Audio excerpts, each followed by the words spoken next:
नमस्ते मेरे बच्चों। आप सबको विद्या शक्ति के इस सेशन में स्वागत है।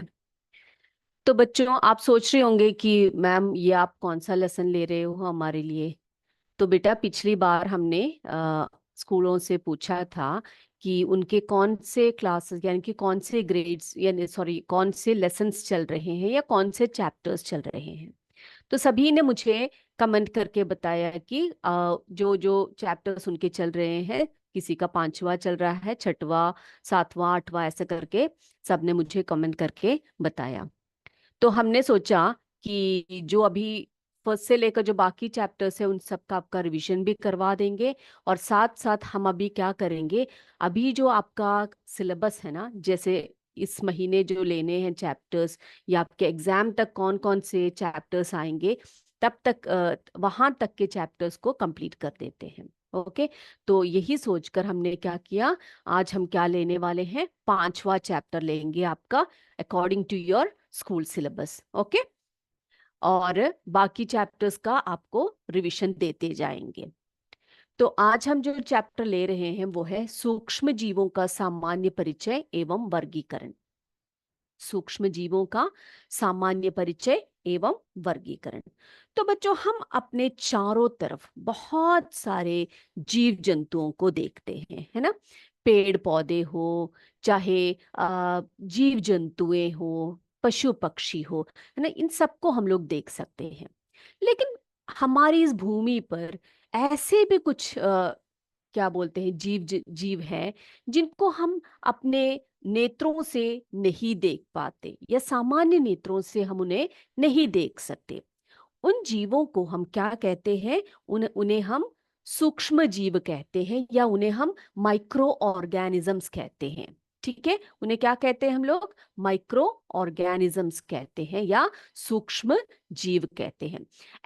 वे ऐसे जीव होते हैं जिन्हें हम क्या नहीं कर सकते, सीधे सीधे अपने आंखों से हम लोग नहीं देख सकते। ये देखो, ये सब सूक्ष्म जीवों के चित्र आपको यहाँ पर दिख रहे हैं। ठीक है, ये सभी जो है क्या है, सूक्ष्म जीव है। तो ये जो सूक्ष्म जीव है, इनके कार्य क्या है हमारी भूमि पर। हम आप सोचोगे कि क्या करते हैं ये सूक्ष्म जीव हमारे लिए, या फिर ये भूमि में क्यों है ना। तो फिर इसके लिए बहुत सारे जवाब हमारे पास हैं। बेटा, आपने अपनी मम्मी को दही बनाते हुए देखा है? हाँ, दूध से दही बनाती है मम्मी आपकी। वो दूध से दही कैसे बन जाता है, कैसे बन जाता है, सोचा है कभी आपने? दूध से जब दही बनती है तो उसमें बहुत सारी प्रक्रियाएं होती है। और वो प्रक्रिया में सबसे ज्यादा सहायक जो होते हैं, एक प्रकार के जीवाणु होते हैं जो दूध को दही में जो है कन्वर्ट कर देती है। ठीक है, आपको अच्छा लगता है ना, दही अच्छा लगता है ना सभी बच्चों को। और बेटा, आपने देखा होगा कि कभी कभार हम लोग जो खाने की वस्तुएं हैं, जैसे वो फल हुए या सब्जियां हुई या रोटी हुआ या ब्रेड हुआ, कुछ भी हुआ, हम क्या करते हैं, थोड़े दिनों उनको ऐसे रख देते हैं तो क्या हो जाता है, वो सड़ने गलने लगते हैं।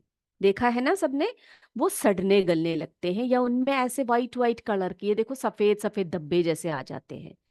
कभी आपने सोचा है कि ये क्या है? ये इसलिए होता है क्योंकि इनमें जो है सूक्ष्म जीवों की प्रक्रियाएं चल रही होती है। इसमें क्या आ जाते हैं, सूक्ष्म जीव आ जाते हैं। तो हम बोलते हैं कि चलो सब्जी सड़ गई है, चलो उसको उठाकर फेंक देते हैं, या रोटी जो है खराब हो गई है। ठीक है, तो हम लोग उसका उपयोग नहीं करते हैं फिर, है ना। तो ये इनका कारण क्या है, इनका कारण जो है सूक्ष्म जीव होते हैं। और इन सूक्ष्म जीवों को देखने के लिए हमें एक उपकरण की जरूरत पड़ती है, जिसे हम क्या कहते हैं, जिसको हम क्या कहते हैं बेटा, सूक्ष्मदर्शी कहते हैं। क्या कहते हैं, सूक्ष्मदर्शी। आपको पता है सूक्ष्मदर्शी क्या होता है? सूक्ष्मदर्शी यानी क्या होता है, सूक्ष्मदर्शी जो है माइक्रोस्कोप होता है। आपने कभी देखा है माइक्रोस्कोप को, अपने स्कूल में देखा है बच्चों? स्कूल में माइक्रोस्कोप देखा है या सूक्ष्मदर्शी देखे हैं? सूक्ष्मदर्शी ऐसे उपकरण होते हैं जिनसे हम छोटे छोटे वस्तुओं को, जो हमारे सामान्य नेत्रों से हम नहीं देख पाते, उनको हम लोग देख सकते हैं। अब आप देखो बेटा, स्क्रीन पर आप देख सकते हो। अब देखो, जैसे कि हमने कोई पौधा है या फिर कोई जानवर है, तो इनके अगर कोशिकाओं को अगर देखना है तो हम किसका प्रयोग करते हैं, माइक्रोस्कोप या सूक्ष्मदर्शी का प्रयोग करते हैं। अब देखो, मैं एक छोटा सा एग्जाम्पल आपको दिखाती हूँ। ये मैंने एक आम का पत्ता ले लिया और इस आम के पत्ते की जो है सेल्स हमने देखने हैं, कोशिका हमने देखनी है, ठीक है। तो सबसे पहले हम क्या करेंगे, इसको एक टुकड़ा ऐसे करके हम क्या करेंगे, इसको इसको लेकर एक स्लाइड पे रख देंगे। ये देख रहे हो कांच का स्लाइड रखा है यहाँ पर। फिर क्या करेंगे, इसमें थोड़ी बूंदे जो है पानी की डाल देंगे। डाल दिया, ओके। अब क्या करेंगे हम लोग, यहाँ पर देखो एक कवर स्लिप रखा हुआ है, एक छोटा सा कांच का जो है ट्रांसपेरेंट सा टुकड़ा है। इसको रखकर हम क्या करेंगे, सीधे जो है सूक्ष्मदर्शी के स्टेज के ऊपर चढ़ा देंगे। अब बेटा आप देखोगे कि जो सूक्ष्मदर्शी है ना, इसमें आपको कैसे दिखाई देता है ये, ठीक है। अब कोशिकाएं हम लोग एकदम से आंखें खोलकर हम लोग नहीं देख पाते, तो अब देखेंगे हम लोग सूक्ष्मदर्शी के लेंस द्वारा हम देखेंगे कि किस प्रकार से हमें क्या दिख रहा है, कोशिकाएं दिखाई देने लग पड़ती हैं। अभी आपको दिखाते हैं। धीरे धीरे आप इसके लेंस को एडजस्ट करोगे तो आप देख पाओगे, ये देखो कोशिकाएं दिख रही है ना। इसको स्टोमेटा कहते हैं प्लांट्स की, या जो जो आसिरंध्र कहते हैं इसको, ठीक है। कभी देखा है आपने? तो इस प्रकार से जब भी आप अपने लैब में जाओगे, आप क्या करना, इस प्रकार से माइक्रोस्कोप के नीचे वस्तुओं को देखने का प्रयास कीजिएगा। ओके। तो सूक्ष्मदर्शी द्वारा हम लोग ऐसे जो वस्तुएं हैं जो हमारे सामान्य नेत्रों से हम लोग नहीं देख पाते, उनको हम लोग क्या कर सकते हैं, देख सकते हैं। तो हम लोग बात कर रहे थे किसकी बेटा, हम लोग माइक्रो ऑर्गेनिजम्स की बात कर रहे थे। किसकी बात कर रहे थे, we were talking about microorganisms, right. Yes. अब इसके बारे में थोड़ी और बातें हम लोग जानते हैं। अब सूक्ष्म जीवों की उपस्थिति की अगर बात करें कि ये कहाँ पाए जाते हैं, तो बेटा ये सर्वव्यापी होते हैं। क्या होते हैं, सर्वव्यापी होते हैं। सर्वव्यापी का मतलब क्या होता है, सर्वव्यापी यानी ये कहीं पर भी पाए जा सकते हैं, जैसे कि पानी हुआ, मिट्टी, जल, बर्फ, गर्म पानी के झरने,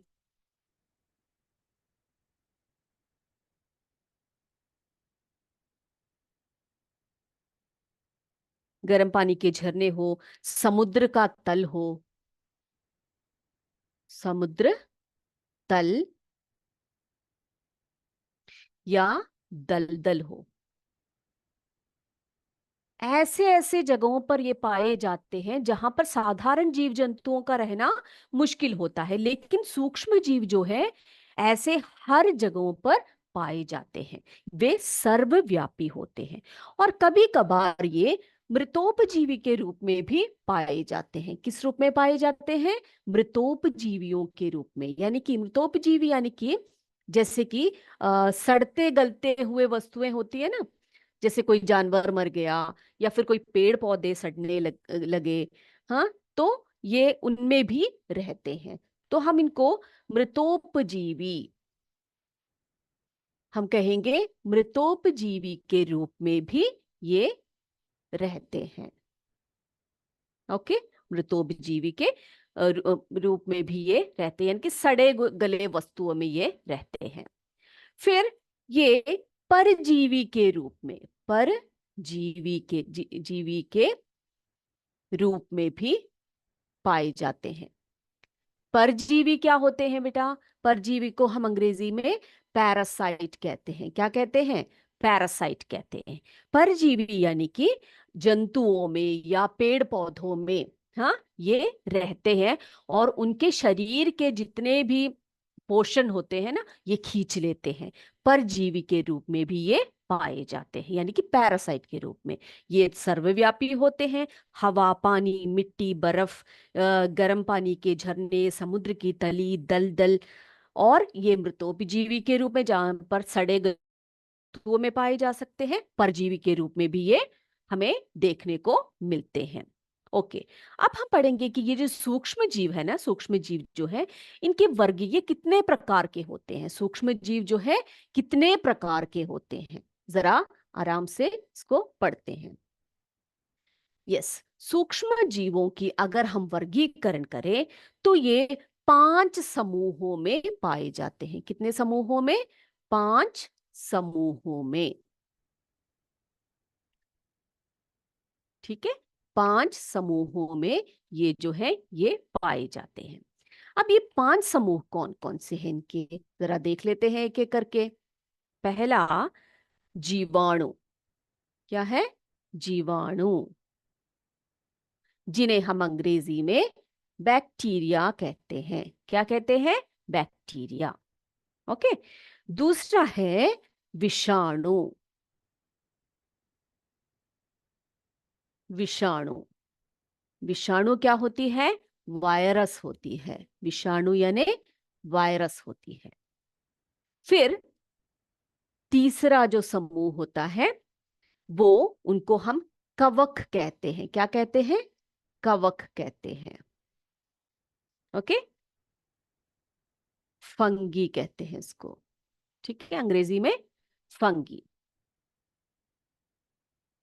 ओके ठीक है, आपके स्कूल में 8वां चैप्टर चल रहा है। ओके ठीक है, लेकिन कई लोग हैं ना बहुत पीछे हैं, इस वजह से मैं क्या कर रही हूँ 5th चैप्टर से स्टार्ट कर रही हूँ, लेकिन आपको रिवीजन देती रहूंगी। ओके, कवक, फंगी। ठीक है।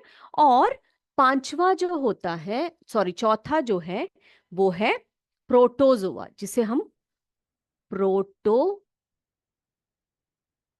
कहते हैं। प्रोटोजोआ, अंग्रेजी में भी प्रोटोजोआ ही कहते हैं। और एक और इसका समूह होता है, वो होता है शैवाल। क्या है? शैवाल, जिसे हम एल्गी कहते हैं। अंग्रेजी में क्या कहते हैं इसको? एल्गी कहते हैं। ठीक है। तो माइक अगर आपसे पूछे कि ये जो माइक्रो ऑर्गेनिजम्स हैं या सूक्ष्म जीव है, इनके कितने समूह होते हैं या कितने ग्रुप में इनको बांटा जा सकता है, तो आप क्या कहोगे? 5 वर्गों में या 5 समूहों में इनका वर्गीकरण होता है। जीवाणु, जिसे हम बैक्टीरिया कहते हैं, विषाणु, वायरस जिसको कहा जाता है, कवक, फंगी होता है, प्रोटोजोआ, जिसे हम प्रोटोजोआ ही कहते हैं, और शैवाल, जिसे एल्गी कहते हैं। ओके, अब हम क्या करेंगे बेटा, एक एक करके हम इनको पढ़ेंगे। सबसे पहला इसमें जो आ रहा है वो है बैक्टीरिया या जीवाणु। जो आपने सुना होगा बैक्टीरिया, है ना, बैक्टीरिया का नाम तो आपने सुना ही होगा। तो सबसे पहले हम जानकारी प्राप्त करेंगे किसके बारे में? बैक्टीरिया के बारे में या जीवाणु के बारे में। यस, पहला है हमारा जीवाणु। ओके, जिसे हम बैक्टीरिया कहते हैं। ओके, अब ये जो बैक्टीरिया होती है ना, ये जो जीवाणु होती है, वो कितने कोशिकीय होती है? इसमें कितने कोश होते हैं? यानी कि कोशिकाएं, हमें पता है जो हम लोग जानवर होते हैं या फिर मनुष्य हो या पेड़ पौधे हो, जो कुछ हमें दिखाई देते हैं वो सब कैसे होते हैं? बहुकोशिकाएं होती हैं, यानी कि उनके बहुत सारे कोशिकाएं होती है। लेकिन ये जो जीवाणु है, हमने कहा ये बहुत सूक्ष्म होते हैं। तो ये इनके कितनी कोशिकाएं होती? सिर्फ एक होती है। ठीक है, तो हम इन्हें कहेंगे ये एक कोशिकीय, ये एक कोशिकीय जीव है। क्या कहेंगे? एक कोशिकीय जीव है, जिसे अंग्रेजी में हम यूनिसेलुलार कहते हैं। क्या कहते हैं बेटा? यूनिसेलुलार, यानी कि जिनके शरीर में सिर्फ,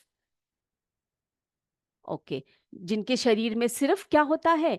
एक ही कोशिका होती है। तो उनको हम क्या कहेंगे? एक कोशिकीय जीव, जिन्हें यूनिसेलर। तो जो जीवाणु होती है वो एक कोशिकीय जीव होती है। अब दूसरी सबसे बड़ी खास बात इनकी ये होती है कि ये जो जीवाणु है, इनकी कोशिकाओं में केंद्रक नहीं पाए जाते। केंद्रक, केंद्रक यानी न्यूक्लियस बोलते हैं हम अंग्रेजी में इसको, न्यूक्लियस नहीं पाए जाते। ये भी एक खास बात है इसकी। इनमें क्या नहीं पाए जाते? केंद्रक नहीं, इनकी कोशिकाओं में केंद्रक नहीं होते। जो साधारण हमें पता है, जब भी हम लोग कोशिकाओं के बारे में पढ़ते हैं, हम बोलते हैं उसमें किसी भी सेल में या किसी भी कोशिका में केंद्रक होती है ना। लेकिन जीवाणु के जो कोशिकाएं होती है, कोशिका होती है, उसमें क्या नहीं होता? केंद्रक नहीं पाए जाते हैं। अब जीवाणु के चारों ओर एक मजबूत आवरण होता है। इनके चारों ओर एक मजबूत आवरण होता है, जिसे कैप्सूल कहते हैं। उस आवरण को क्या कहते हैं? कैप्सूल। कैप्सूल कहते हैं। ठीक है। ये आवरण क्यों होता है इनके शरीर में? ताकि इनको बाहर के किसी भी खतरे से इनको बचाए रखे। ठीक है, तो मजबूत आवरण होते हैं। और इनकी जो खास बात एक और है कि अनुकूल परिस्थिति में, कि अगर परिस्थिति अच्छी हो गई तो ये बहुत तेजी से क्या करते हैं? तेजी से इनका प्रजनन होता है। तेजी से प्रजनन होता है। ठीक है। अगर इनको कोई अच्छी जगह मिल गई है, रहने की अच्छी जगह, खाने पीने की अच्छी जगह मिल गई, तो क्या होता है? बहुत तेजी से ये बढ़ते हैं, बहुत सारे जीवाणुओं को ये जन्म देते हैं। ठीक है। तो इसी के लिए हम कहते हैं कि अनुकूल परिस्थिति में, हर परिस्थिति में नहीं, अनुकूल परिस्थिति में ये क्या करते हैं? बहुत तेजी से इनका प्रजनन क्रिया जो है वो होती है। और अगर हम इनके आकार की बात करें ना, इनके आकार की अगर हम बात करें, ये बहुत सारे आकार में पाए जाते हैं। जैसे कि गोलाकार,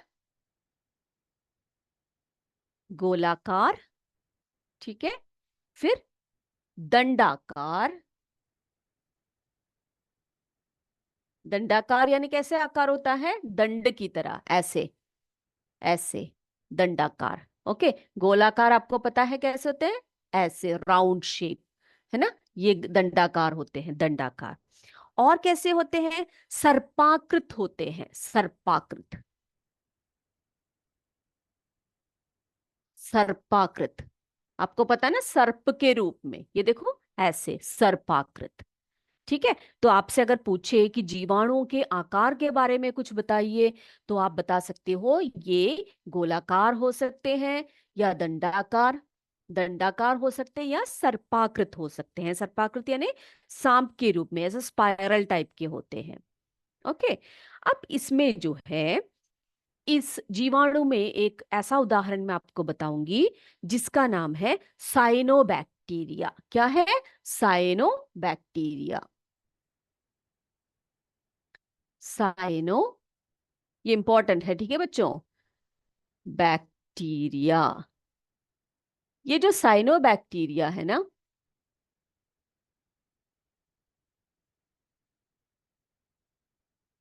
साइनोबैक्टीरिया, ये जो साइनोबैक्टीरिया होती है, साइनोबैक्टीरिया होती है ना, इसको हम नील, क्या कहते हैं? नील हरित शैवाल भी कहते हैं। क्या कहते हैं? नील हरित शैवाल। इसके बारे में थोड़ी सी और डिटेल में हम लोग पढ़ेंगे।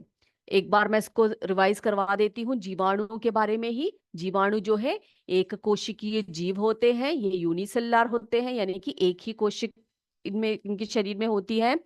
इनमें केंद्रक नहीं होती, इनकी कोशिकाओं में क्या नहीं होती? केंद्रक नहीं होती है। और इनके शरीर में एक मजबूत आवरण होता है, इनके चारों ओर एक मजबूत आवरण होता है, जिसे कैप्सूल कहा जाता है। क्या कहा जाता है? कैप्सूल कहा जाता है। और अनुकूल परिस्थिति में इनकी तेजी से क्या होती है? प्रजनन होती है। और इनका आकार गोलाकार, दंडाकार या सर्पाकृत हो सकते हैं। इतनी बातें सबको क्लियर हो गई है बच्चे? सभी क्लियर है? ये जो अभी आज मैंने पढ़ाया जीवाणु के बारे में, ये आपके रिवीजन के तौर पर भी आप ले सकते हो, क्योंकि ये कई स्कूलों में इनका रिवीजन, सॉरी, कई स्कूलों में ये पार्ट हो चुका है ना, लेसन हो चुका है। तो हम लोग साइनो बैक्टीरिया के बारे में बात कर रहे थे। साइनो बैक्टीरिया, ये इसे हम नील हरित, नील हरित शैवाल कहते हैं। नील हरित शैवाल, अंग्रेजी में इन्हें हम ब्लू ग्रीन एल्गी कहते हैं। ठीक है, ब्लू ग्रीन एल्गी। अब इनकी जो खासियत क्या होती है कि ये स्वपोषी होते हैं। क्या होते हैं बेटा? स्वपोषी, यानी कि अपना आहार ये स्वयं ही बनाते हैं। अपना आहार स्वयं बनाते हैं। अपना भोजन कैसे बनाते हैं? स्वयं बनाना मीन्स प्रकाश संश्लेषण द्वारा। प्रकाश संश्लेषण, ठीक है, संश्लेषण, इसे हम फोटोसिंथेसिस कहते हैं। प्रकाश संश्लेषण द्वारा ये अपना खाना, अपना आहार स्वयं बनाते हैं। इसीलिए हम इनको स्वपोषी कहते हैं। किसको? कौन से बैक्टीरिया को? साइनोबैक्टीरिया को। ठीक है। और इनमें जो है एक स्पाइरुलिना नाम का एक बैक्टीरिया होता है। स्पाइरुलीना, नाम कितना अच्छा लग रहा है ना? बहुत मजा आ रहा है ना नाम सुनने में, स्पाइरुलिना। स्पाइरुलिना किस लिए उपयोग में होता है बेटा? ये भोजन के रूप में भी लेते हैं, भोजन के रूप में।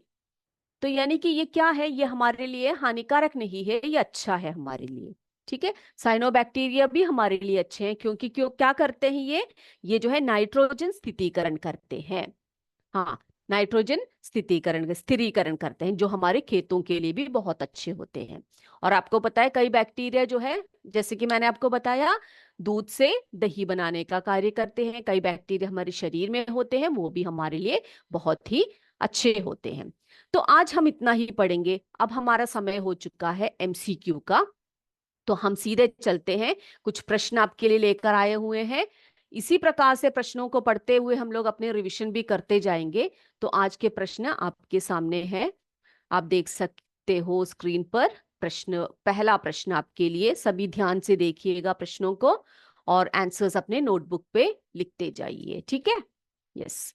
तो ये पहले चैप्टर से लिया गया प्रश्न है, देखिए, टेली चिकित्सा डैश प्रणाली है। टेली चिकित्सा डैश प्रणाली है, पौराणिक, नवीनतम, इनमें से कोई नहीं। टेली चिकित्सा डैश प्रणाली है, पौराणिक, नवीनतम, इनमें से कोई नहीं। अगले प्रश्न की तरफ बढ़ते हैं। सेकंड क्वेश्चन, चिकित्सा के क्षेत्र में सीटी का पूर्ण रूप क्या है? क्या पूछा गया है? चिकित्सा के क्षेत्र में सीटी का पूर्ण रूप क्या है? Computer technology, computer tomography, computer calligraphy. जो सीटी जो हमने पढ़ा था, वो इनमें से कौन सा है? पूर्ण रूप उसका क्या है? हो गया। नेक्स्ट, आगे चलते हैं तीसरे प्रश्न की तरफ। तीसरा प्रश्न क्या रहा है हमारा? हरित क्रांति किससे संबंधित है? हरित क्रांति किससे संबंधित है? खाद्यान्न के क्षेत्र से, ऊर्जा के क्षेत्र से, पशुपालन के क्षेत्र से?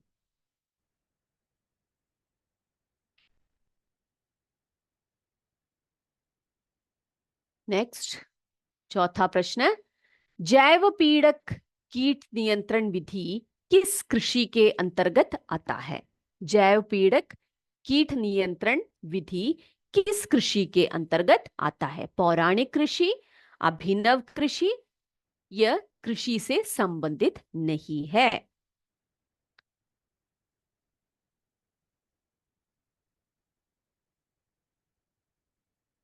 ओके, अगले प्रश्न की तरफ चलते हैं।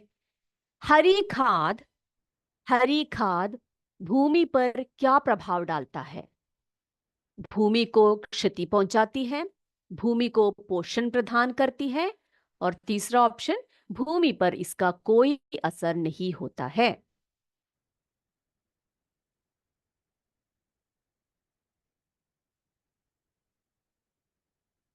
यस, अगला, पीली क्रांति किस से संबंधित है? यहां पर किस से है, ठीक है। पीली क्रांति किस से संबंधित है? फूलों की कृषि से, फलों की कृषि से, तिलहन तेल बीजों की कृषि से। फूलों की कृषि से, फलों की कृषि से, या तिलहन, ये ब्रैकेट में आने वाला है, तेल बीजों की कृषि से।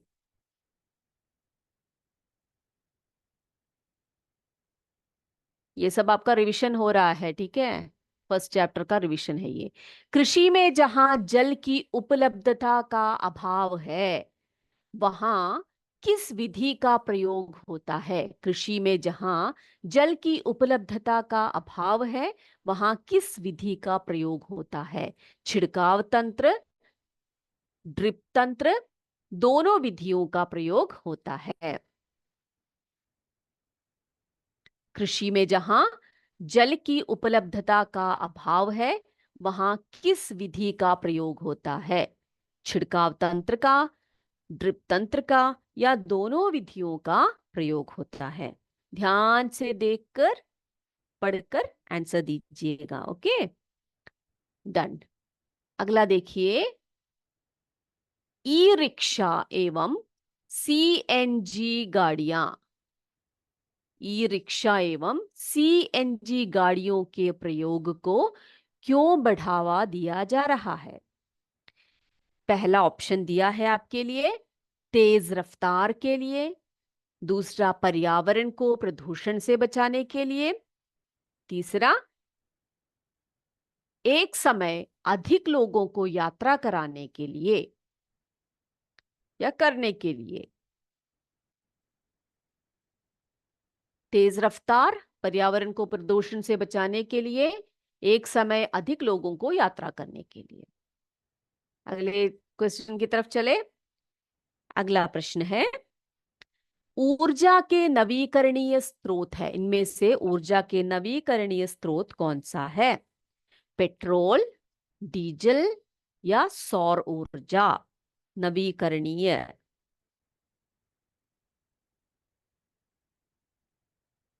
ऊर्जा के नवीकरणीय स्रोत इनमें से कौन से हैं? नेक्स्ट, आगे चलते हैं। 10वां प्रश्न हमारे लिए, उद्योगों के क्षेत्र में भारत को अग्रणी बनाने के लिए भारत सरकार ने किस योजना की शुरुआत की? उद्योगों के क्षेत्र में भारत को अग्रणी बनाने के लिए भारत सरकार ने किस योजना की शुरुआत की? Project India, make in India, clean India? Project India, make in India, या क्लीन इंडिया? हो गए सारे प्रश्न बच्चों के? सभी ने कर लिया? Yes.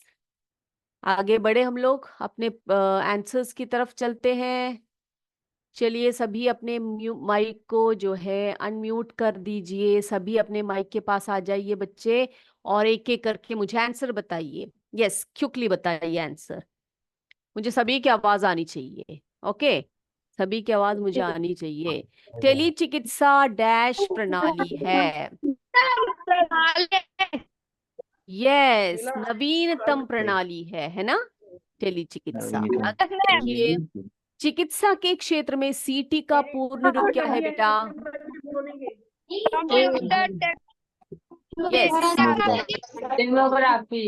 Tomography. Very good, very good, बहुत अच्छे। बोलेंगे तो बच्चे यस, अगले बताइए, अगला बताइए, ठीक है। हाँ, हरित क्रांति किससे संबंधित है? वेरी गुड, वेरी गुड, बहुत अच्छे। खाद्यान्न के क्षेत्र से संबंधित है। जैव पीड़क कीट नियंत्रण विधि किस कृषि के अंतर्गत आती है बेटा? जैव पीड़क कीट नियंत्रण विधि जो है नहीं, ये अभिनव कृषि के अंतर्गत आती है ना। अगला देखिए, हरी खाद भूमि पर क्या प्रभाव डालता है? हरी खाद,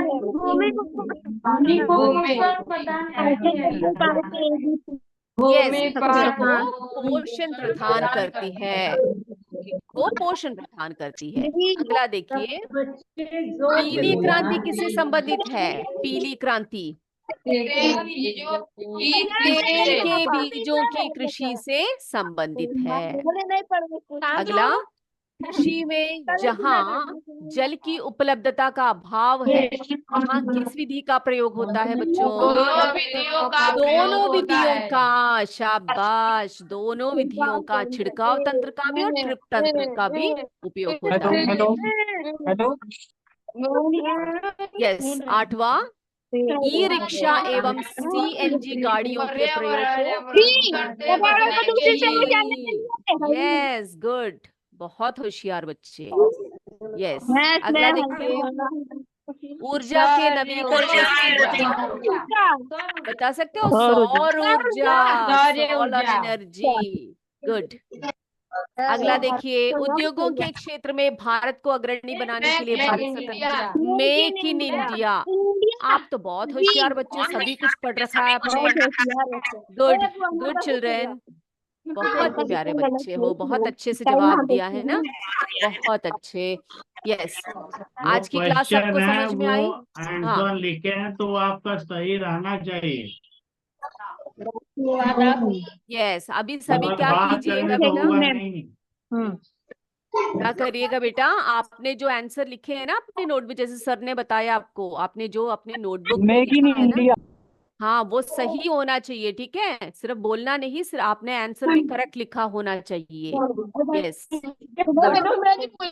चलिए, तो आज क्या करते हैं हम, आज की कक्षा यही समाप्त करते हैं। आप सभी अपने आप को म्यूट कर सकते हो, माइक को बंद कर दीजिए। यस, आज की कक्षा हम यही समाप्त करते हैं। जय विद्याशक्ति, जय हिंद, जय भारत। धन्यवाद बच्चों। Bharat thank you ma'am. हाँ।